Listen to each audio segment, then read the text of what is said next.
ছাত্র জনতার গণ অভ্যুত্থানে শেখ হাসিনার পতনের পর আওয়ামী লীগ সরকারের নানা দুর্নীতির খবর সামনে আসছে। আওয়ামী শাসন আমলে দেশের প্রতিটি সরকারি প্রতিষ্ঠানই দুর্নীতিগ্রস্ত হয়ে পড়ে। তার মধ্যে শীর্ষে ছিল পুলিশ বাহিনী। আওয়ামী লীগের তকমা লাগিয়ে কিছু অসাধু কর্মকর্তা আইনশৃঙ্খলা বাহিনীটিকে দুর্নীতির শীর্ষে পৌঁছে দেয়। তেমনই এক পুলিশ কর্মকর্তা আশিকুর রহমান আশিক।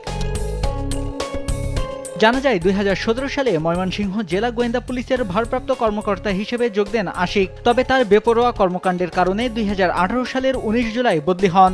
সেখানে যোগদানের পর থেকেই মাদক ও অপরাধ নির্মূল মিশনের নামে অপরাধীদের ধরে নিয়ে নির্মম নির্যাতনের পাশাপাশি পরিবারের কাছে দাবি করতেন মোটা অঙ্কের টাকা।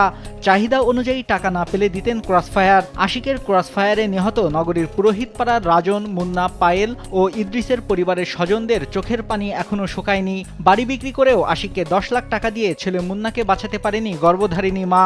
এমনভাবে আর যেন কোনো বাবা মায়ের বুক খালি না হয় তাই বলছেন এলাকাবাসী। আমার ছেলে বুঝতে চাইছি ১০ লাখ তাও দিচ্ছে, তাও বাড়াই হেলছে আমার ছেলে। ৩ দিন পরে আমার ছেলেরা আছে যে আছে না বড় যে ইয়াতে যে ব্রিজের কি জায়গাটা ব্রিজ নিচে 3 দিন পরে লাশ। এই যে আরেকজন আইবার পরে কয়েকজন আবার বলছে জানি মুন্না আমরা মুন্না ডিবির অফিসও গুফট করে থুয়ে দিছে দেখাইছে ডাক করে। আমি মুন্নার বোন, আমার বাইরে বাসা থেকে নিয়ে নির্মমভাবে হত্যা করছে আশিক রহমান আশিক ডিবির। আমাদের কাছে প্রচুর পরিমাণ টাকা চাইছে। আমরা 10 লাখ বাড়ি বেচছি, আমরা 10 লাখ টাকা দিচ্ছি।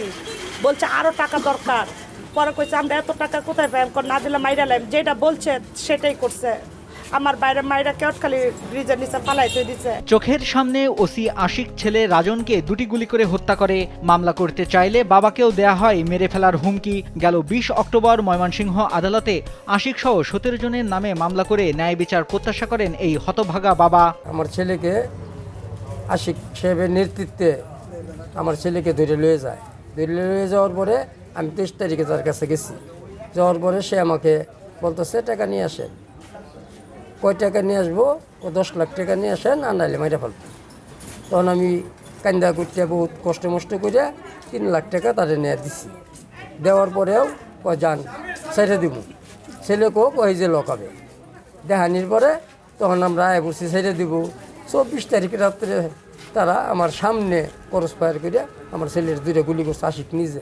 এদিকে ক্রসফায়ারের নামে টাকা লেনদেন হয়নি বলে জানিয়েছেন তৎকালীন ডিবির এসআই আকরাম হোসেন। আর ওসি আশিকুর রহমান বলছেন কারোর নির্দেশে ক্রসফায়ার হয়নি। অভিযানে যেয়ে বাধার সম্মুখীন হলে বন্দুকযুদ্ধে অপরাধীরা মারা যায়। আমি